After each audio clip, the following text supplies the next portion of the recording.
Alors on pourrait regarder ça avec un peu de cynisme. Te dire que finalement, et connaissant la fin de la commune, ça brille surtout par beaucoup de naïveté. Que la nature de l'homme n'est pas ainsi faite, que le pouvoir finit toujours par revenir dans les mains de ceux qui le méritent le moins, qui sont le mieux armés pour le conserver et l'obtenir. Ou alors, on peut se donner le droit d'imaginer aussi ce à quoi aurait pu ressembler l'histoire si ces quelques principes avaient été appliqués.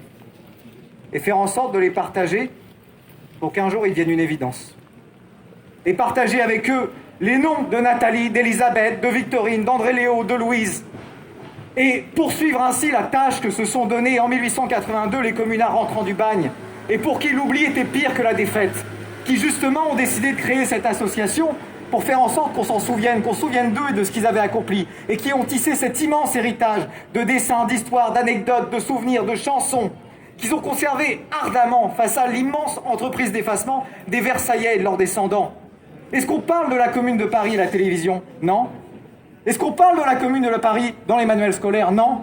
Eh bien nous, on va continuer à chanter, à raconter, à montrer, à faire savoir, pour faire en sorte que cette flamme qui a été allumée si brillamment par des gens qui étaient destinés à l'obscurité en 1871, elle continue à briller dans les cœurs et les esprits.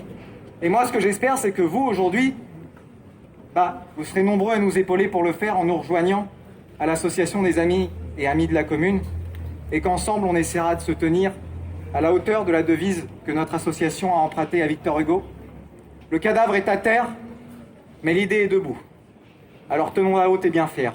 Vive la commune! Vive la commune!